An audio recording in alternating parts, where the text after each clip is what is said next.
This is not just the biggest, the greatest event, not just a sports event, it's a social event as well, with a lot of emotion. We are uniting the world, Mr. President, uniting the world here in America, and we are very proud of that.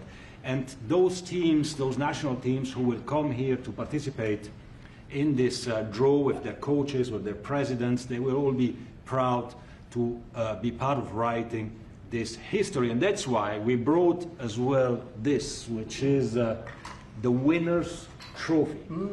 It is the trophy that the winner of the FIFA World Cup wins. Only the FIFA president, presidents of countries, and then those who win can touch it, because it's for winners only.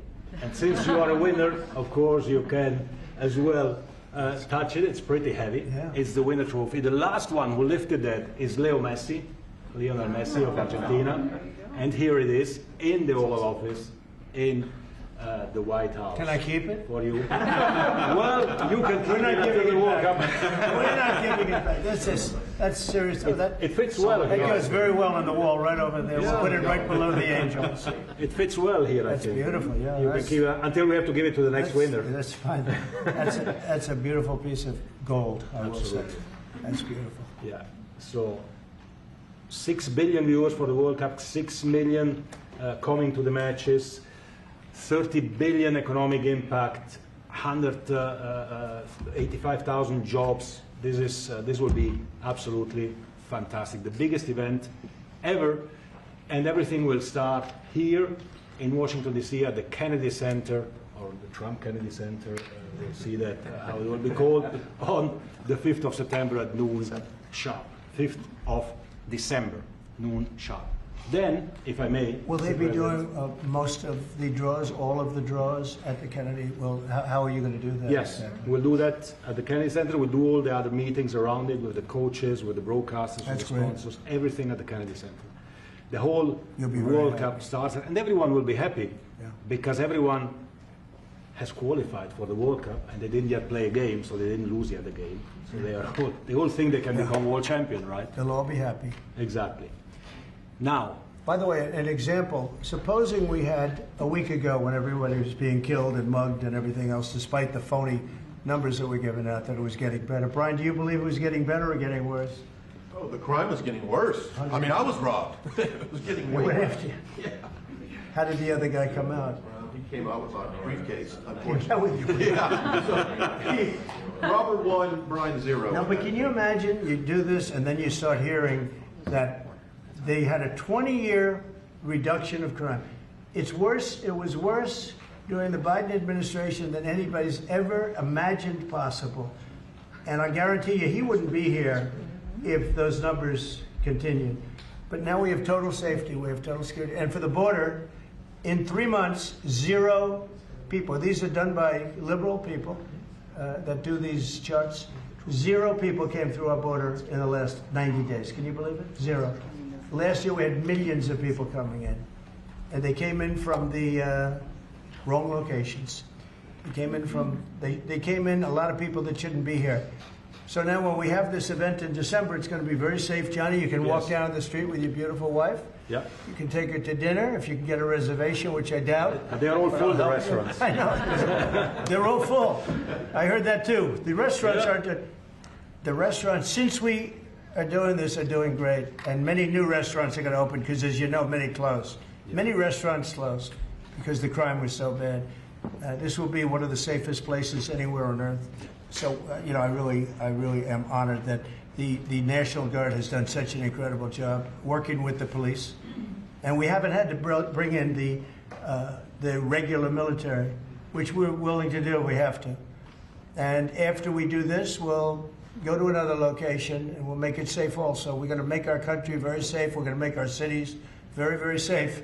Chicago's a mess. You have an incompetent mayor, grossly incompetent, and we'll straighten that one out probably next. That'll be our next one after this, and it won't even be tough. And the people in Chicago, Mr. Vice President, are screaming for us to come. They're wearing red hats, just like this one, but they're wearing red hats.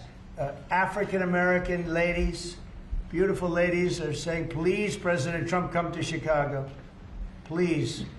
I did great with the black vote, as you know, and they want something to happen. So I think Chicago will be our next, and then we'll help with New York, and we're going to help with. And I think really, I think a lot of these people that you see on television, they are, including the people in this audience, they'll say bad things about me, and then they'll say, "Thank God he's here," because half of them got mugged, and they don't want to get mugged again. But they're, you know, they work for they work for stupid people that are radical left, and they're made to do things and say things that they don't want to be saying. But the people right here are all happy because you're not going to be mugged in Washington, D.C. anymore.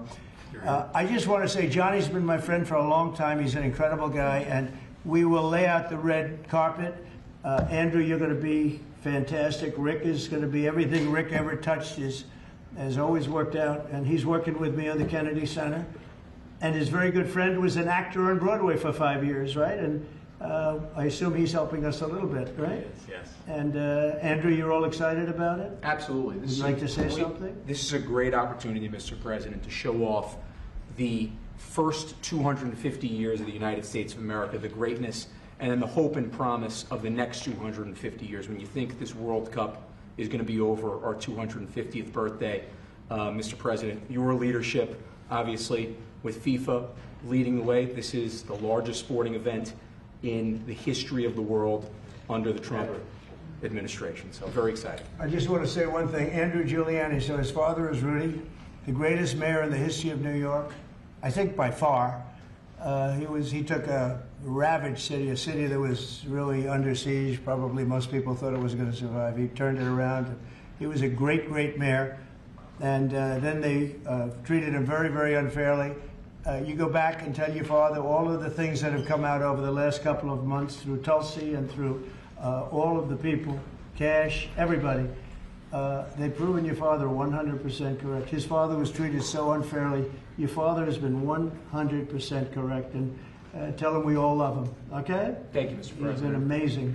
What he had to go through was very, very unfair, nasty. These are bad people. Mr. Vice President, would you like to say something? Well, sure, Mr. President. Thank you, and thanks to Johnny for being here. We're very thrilled about the World Cup. Just to echo something the President said about crime in Washington, D.C., this is the national capital of the greatest nation in the world, and we had murder rates just a few weeks ago that rivaled some of the worst third world cities anywhere, even in very, very poor regions of the world. Why did we accept that? Why did we allow it to happen? We allowed it to happen because we had broken leadership in Washington, D.C., and unfortunately sitting behind the resolute desk. What we have shown in just under 2 weeks of taking law enforcement seriously is that the American people can have their streets back if their leadership is willing to put in the time and the resources. Mr. President, you've shown in Washington, D.C. that we can have safe streets again. We've just got to have the political willpower to focus on the bad guys and to give the American people back their communities. We are focused on doing that thanks to the President's leadership. Thank you. And that's a really very small percentage. It's 2%, 3%, but that 2% and 3% wreaks just havoc throughout a community. People are petrified, and I notice a couple of the women in the back are shaking their head, yes, yes, yes. I won't report who you are because you'll end up losing your jobs, but it's true. It's amazing. And the police, and you look at the D.C. National Guard, I saw pictures of them last night getting off vans and all, and I saw some bad ones running, but they're not running so much anymore. They're not there. They're just not even, they're not even trying. You're totally safe. Now, there'll be something happening sometime. I don't know. Maybe it won't be for a long time, but this was every night would get reports of people being mugged and killed. There's one woman on television last night. She had a badly busted up nose, and she's, well, I like our streets the way they used to be. And she thinks it's going to happen like by doing nothing. And they say, what happened to your nose? She got slugged by a guy walking down the street, slugged. Her nose will never be the same, I guarantee you, unless it takes a pretty good turn. She wasn't really for us. But she sort of said, well, maybe something has to happen. Before this happened to me, she got whacked. And I don't think she'll ever be the same. She almost became, she was a half a Trump fan, a woman that would have never been a Trump fan, but she was hit hard. It's not going to happen anymore. Not going to happen anymore. But then we're going to beautify the city too. That's where I was today.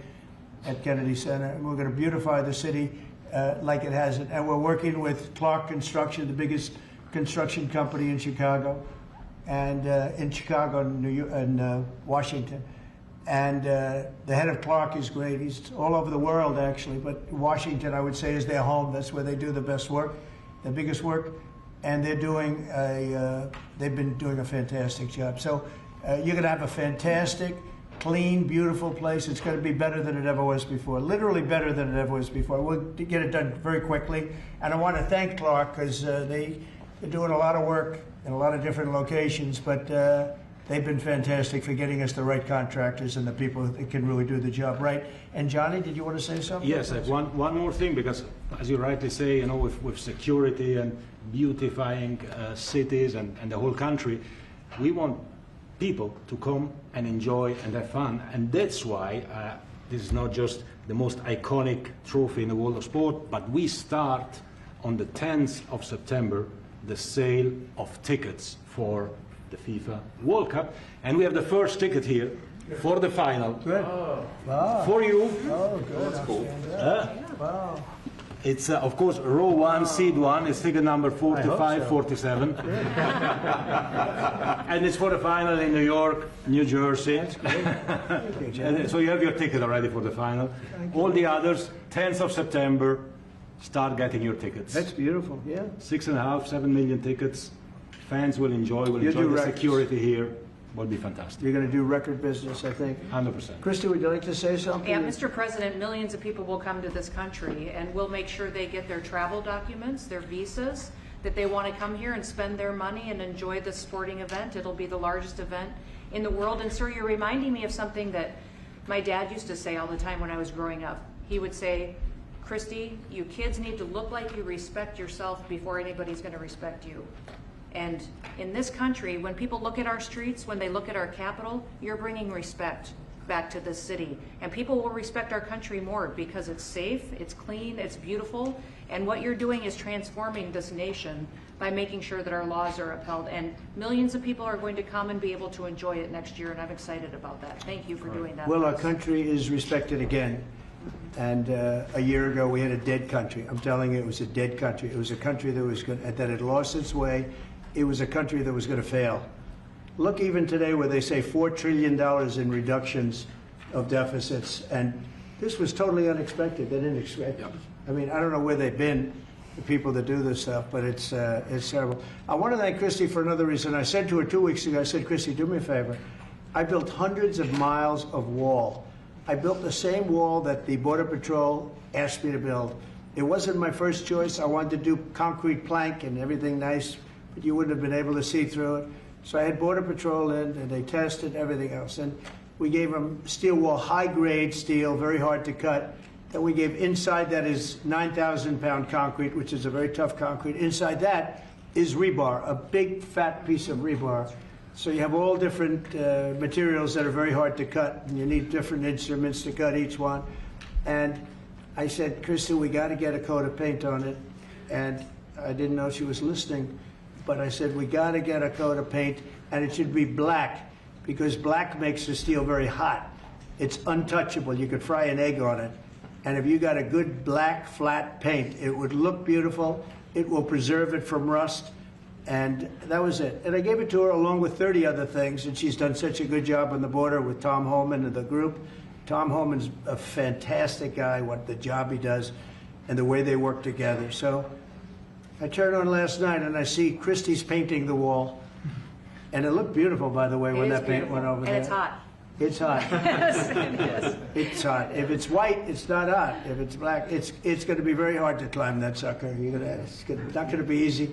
But it's black and a high-quality black. You know, it really looked good. Yeah, we got Is the that going to paint be a you told us two-coat to. job or one coat? No, just one coat. One coat. We used the paint you told me to buy. Yep. The Yep. two-coat will take place in 3 years from now. Right? We'll do the second coat. But it looks beautiful. But thank you very much. I didn't know you were listening to that, because we talked about 7 different subjects, and all of a sudden I see you're out there painting with a lot of painters and everything else. But it was a beautiful thing to say. Yep. Would you like to say something? You've been such a big part of this. Please. Well, Mr. President, we're delighted to be here today for this announcement, but we're also looking forward to having you at the final. Oh, yes. On July Oh, yes. 19th No, we'll be in New there. York. New Jersey. We're going to be there. A lot of people are going to be there. A lot of people. I'd like to thank you all. Do you have any questions on FIFA, first of all? It's going to be a big event at the Kennedy Center. Do you intend to take part in it? Will you have a part to play on December 5th?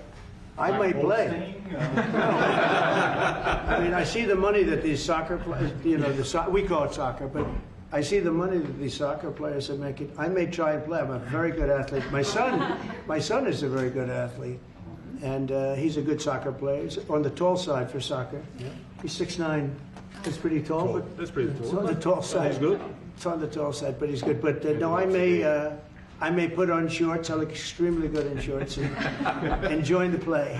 No, it's going to be a lot of fun. It's going to be good. Many foreigners who want to come to attend the event are concerned about the visa situation. Can you reassure them? Yeah, they're going to have a very easy time getting in. Certain countries are going to be very, very easy, and other countries are going to be obviously a little bit more difficult. Would you like to explain that, Chris? Yeah, absolutely. We have a process set up that we'll be implementing on getting visas approved. Everybody will be thoroughly vetted, but they'll be welcome to this country. It'll happen quickly, and we're excited for them to come. So I would hope that around the world people know that the United States is excited to bring their family here to enjoy this event. America welcomes the world. Yes. And I can really, from the collaboration that we have, testify for that, absolutely. Thank you. And I was just sent a picture from somebody that wants to be there very badly.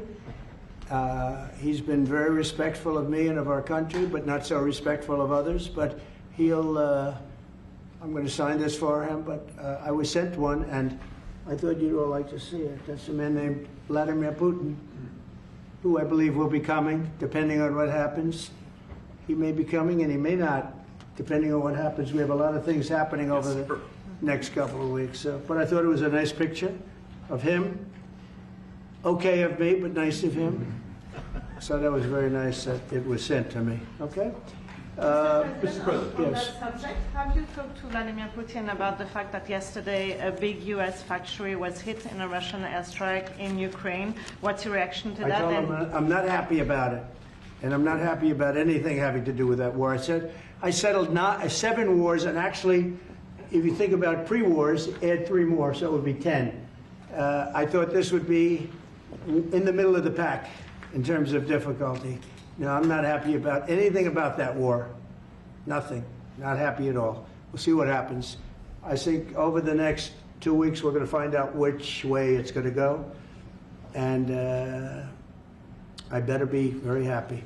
Mr. President, I had a very good call with Prime Minister Carney of Canada yesterday morning. Yes.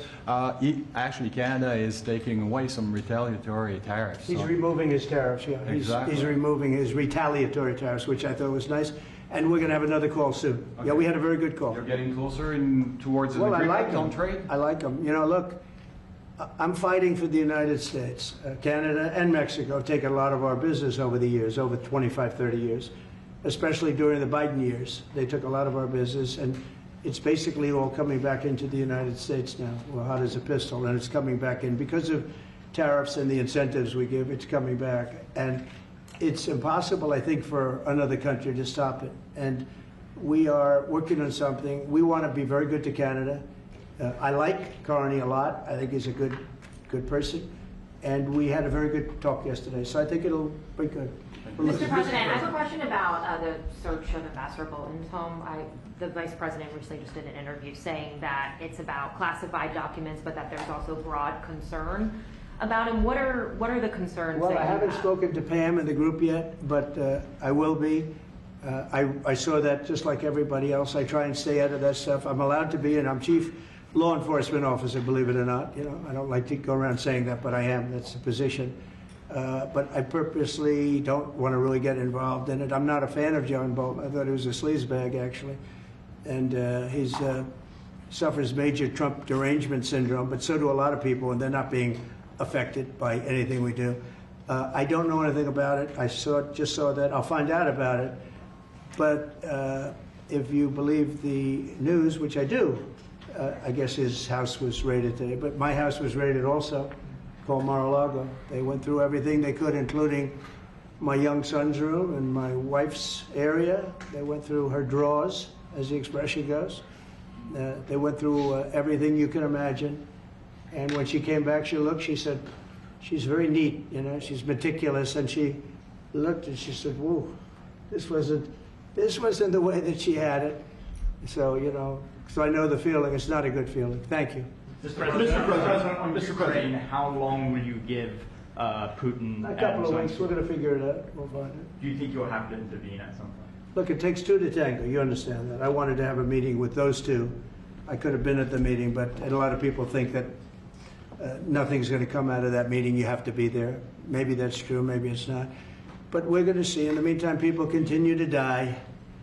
But I've solved 7 of them where they were in wars for 31, 35, and 37 years. We had 3 of them that were for more than 30 years, Johnny, and I got them solved. And we solved one that could have been a nuclear war with India and Pakistan. That was getting ready to be a nuclear war. I solved them all. And this one, I thought we would have had it done by now, but it's more difficult. There's a lot of anger, a lot of hatred. There's a tremendous amount of hatred there. So. But we'll see what happens. I think in 2 weeks we'll know which way I'm going. Because I'm going to go one way or the other. And they'll learn which way I'm going. Mr. President, if I got 2 questions for you, one on FIFA, the other one on DC. Can you talk about the economic impact that FIFA will have in these cities, and what's your message to the mayors to get their cities prepared, not only the beautification process, but also the safety aspect? Well, Los Angeles is an example. You know, it's poorly run. We have a mayor there that can't even get permits to the people that lost their houses. Lee Zeldin got every permit. The hardest permit is the federal permit. Within 20 days, every single permit was there for the people to build their houses. But people are writing us and they're saying they won't give us. The mayor is incompetent. The governor is incompetent. You know, Gavin. I know Gavin very well. He's an incompetent guy with a good line of bullshit, and he doesn't get the job done. And frankly, those people want to build their houses. It's terrible. They could have been built. Some of them could have been built already. But think of it, the federal government that has the most complex part, and it's the most complex environmental thing to do. We got it, everybody had it within 30 days. And they're not even close to getting their permits. And now they're talking about taking some of those sites and building low-income housing on them. These are high-end neighborhoods. And I'm all for low-income housing. I built a lot of low-income housing. I know all about 236. I know every program that there is in the government. I used every one of them. I know more about low-income housing than probably almost anybody. And it's great. It's fine. It's wonderful. But you don't build it in Pacific Palisades. You don't build it there, and you don't build it in the other areas that burned down. So they're talking about putting up low-income housing. And you talk about riots. They're going to have riots if that happens because you're taking the people's property away. They want to build their houses, and they're unable to get permits from the mayor and from the governor. And that's a terrible thing. But, and let me tell you, if I didn't send in the troops in Los Angeles, Johnny wouldn't be in Los Angeles. You wouldn't be having your World Cup there. I sent in the troops, and we kept it. And even the police commissioner, the sheriff and the police commissioner, they all said the same thing. They said, we could have never handled what was happening. You saw that. You were there.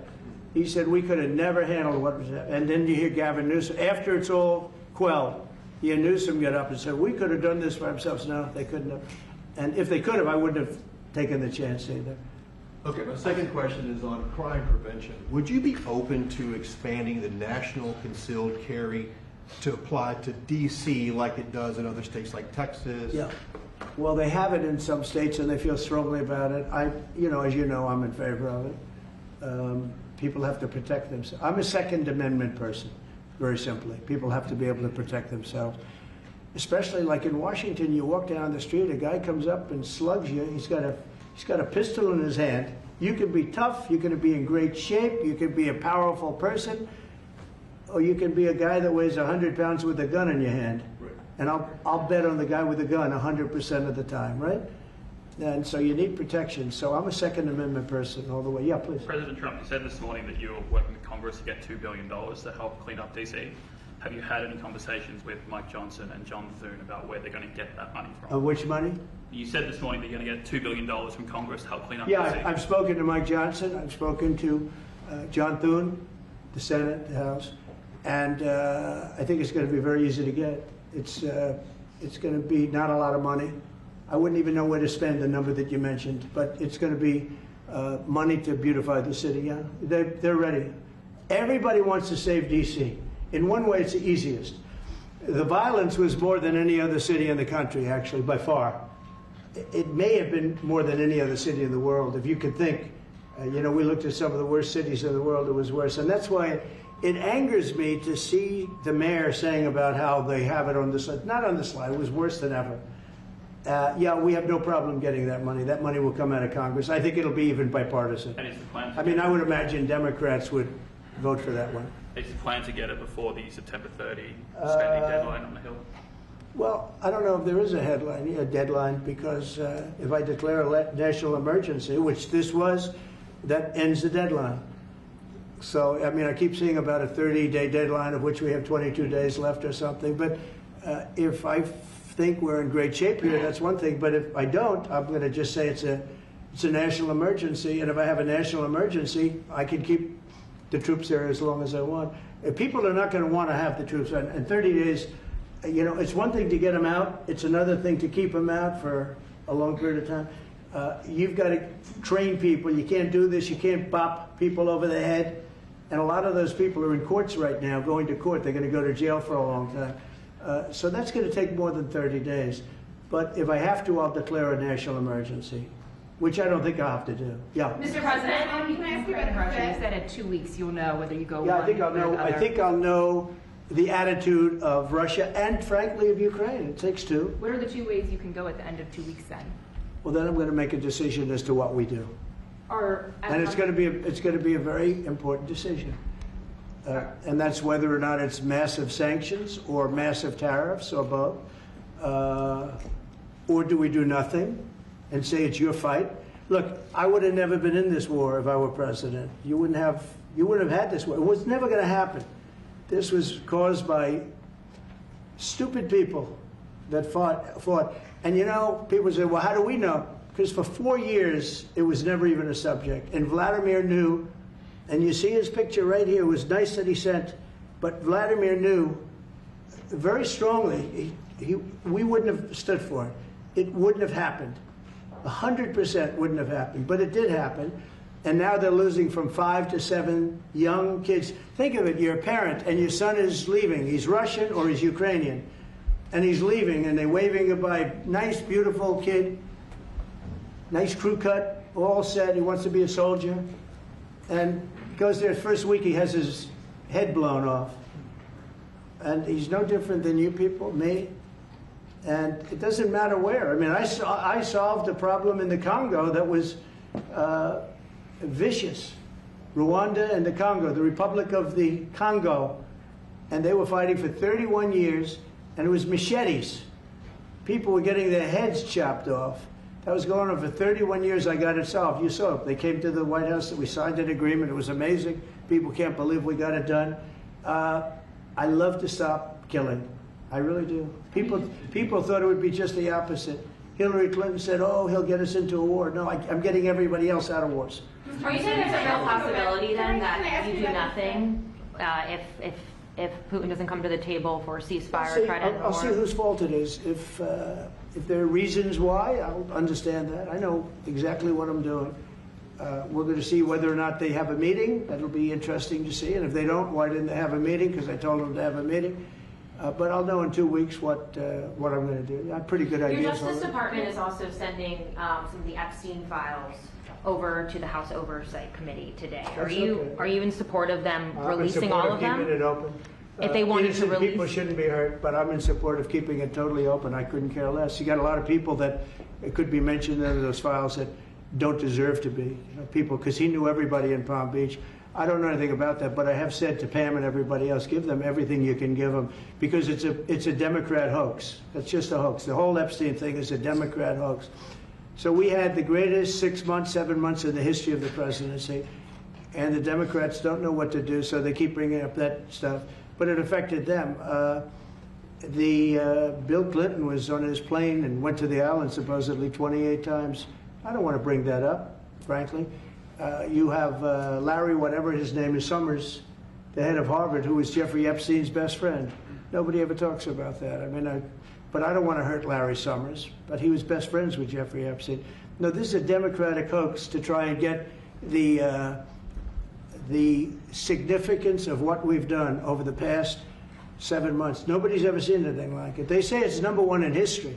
What we've done, including stopping 7 wars. I mean, just include that. And now you look at the stock market today. It's way up to start off with from where I took it. And this market was going to crash. If Joe Biden or Kamala were president, this market we would have had a crash like in 1929. You're not going to have that. It's only a question of how high is it going to go. You know, I had the strongest economy in the history of our country. And despite COVID, we had the strongest economy in the history of our country. And we're going to blow it away this time. I was always good at making a lot of money. And whether it was for myself or whether it was, I like doing it this way better. I mean, I like making it for the country. Our country's been ripped off by friend and foe, nations all over the world ripped off. And the friends have been much worse than the foes for the most part.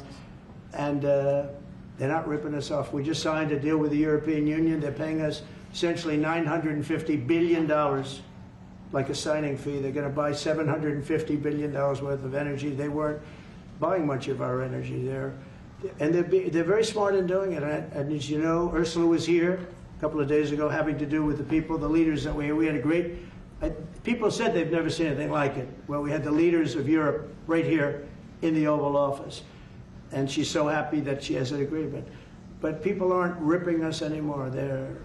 We're run by, this country is run by smart people now. Mr. President, in Israel... Two questions. One is about Intel. There have been reports that you're considering taking a stake in Intel. Can you tell us About the 10%? About the 10%. Yeah, I met a man. He was a very nice man, and I called for his removal because I saw something by a man named Tom Cotton, a senator from Arkansas. He's a great guy, friend of mine, supporter of mine, big supporter. I'm a supporter of his too. And he wrote a pretty nasty story about the head of Intel. And I said, well, if that's right, he should resign. And he came in, he saw me, we talked for a while. I liked him a lot. I thought he was very good. I thought he was somewhat a victim, but you know, nobody's a total victim, I guess. And I said, you know what? I think the United States should be given 10% of Intel. And he said, I would consider that. I said, well, I'd like you to do that because Intel has been left behind, as you know, compared to Jensen and some of our friends, NVIDIA, some of the people, and the people in, because Intel should have never been. Intel was the biggest, most powerful chip company in the world. And then they started leaving. And they started going to foreign countries, in particular Taiwan. And if we had a president that would have said, okay, you can go to Taiwan, but we're going to put a 100% tariff or a 200 or 300 or a 500% tariff, anybody that sells into the United States has to pay. They wouldn't have left. They would have never left, and we wouldn't have. So in the meantime, we had people that were, in some cases, good politicians that weren't good on trade. I loved that man, but he was not good on trade. I totally disagreed. He allowed the car industry to be taken out of this country. We lost 50% of our car industry.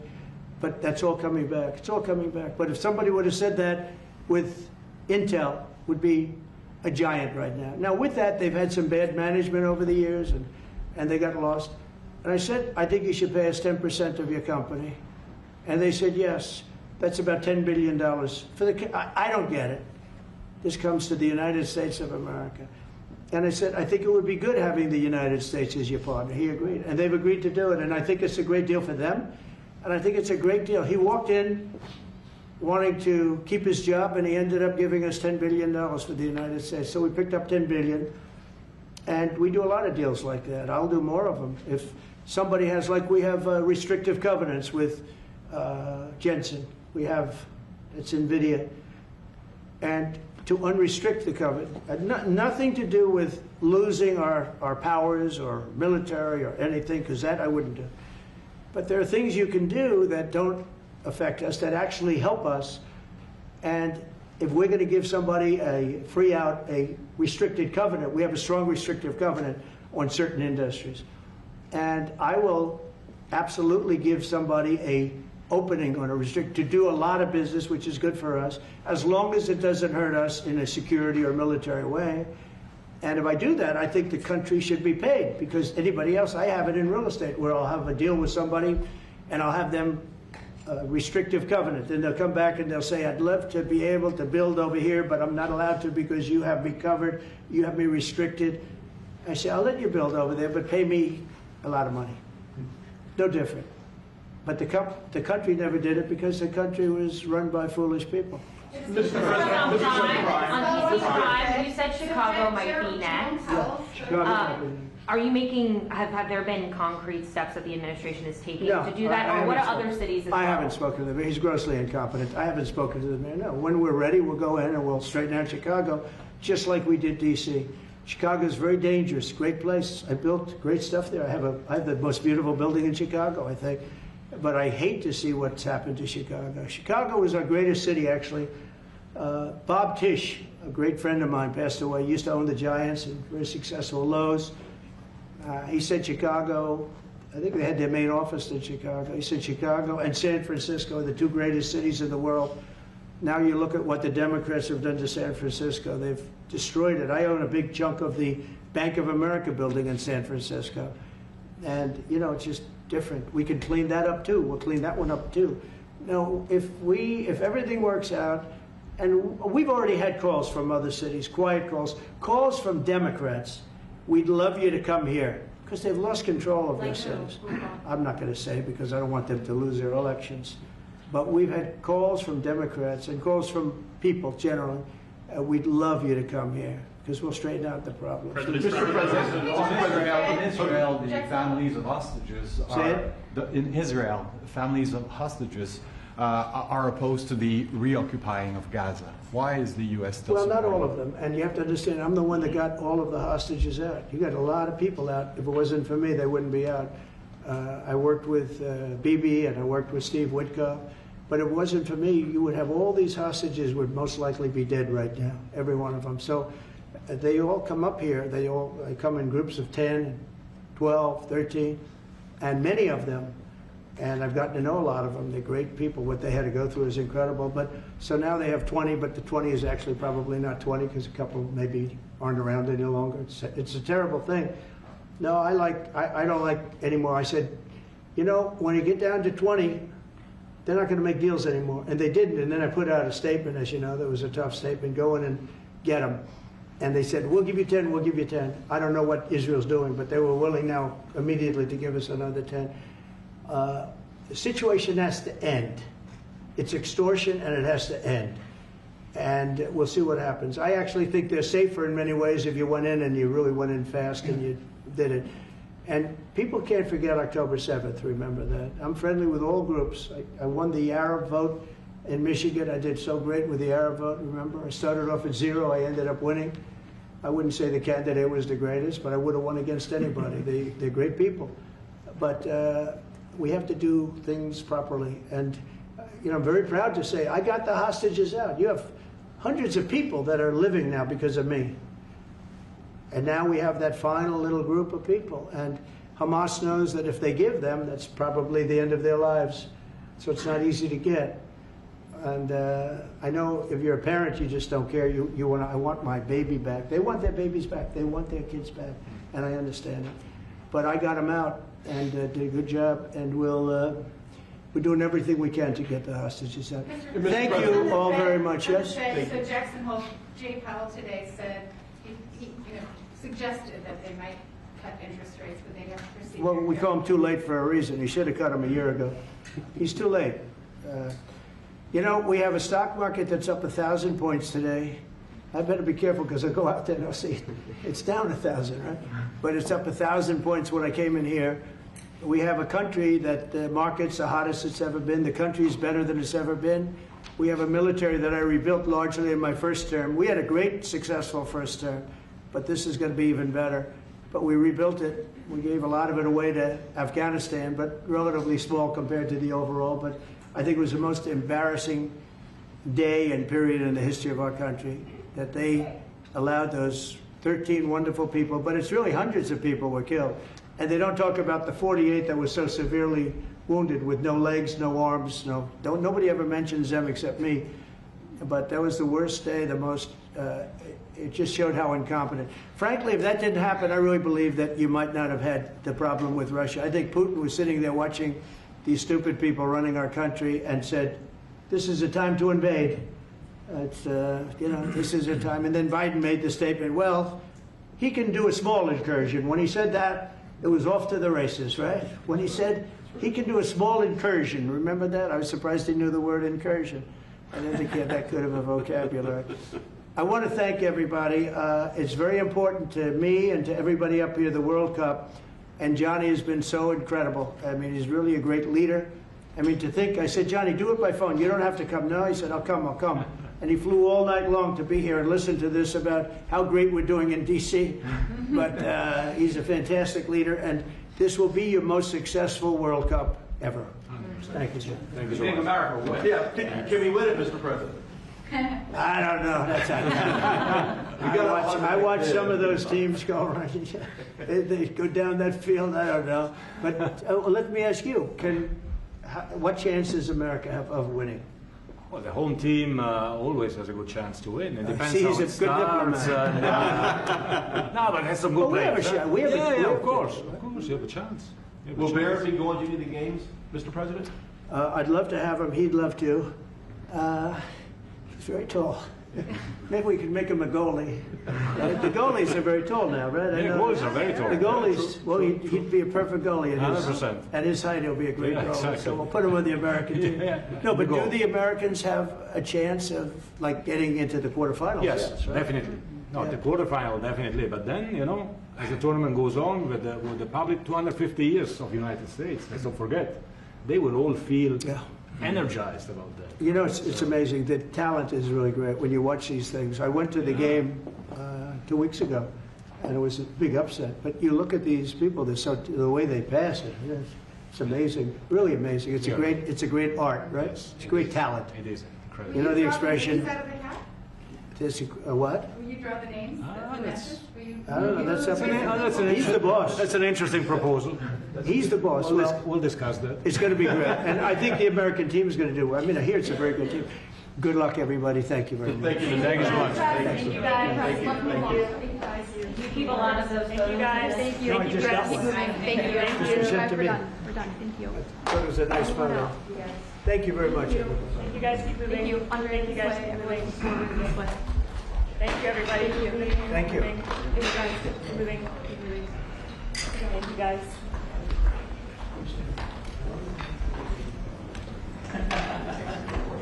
Choose.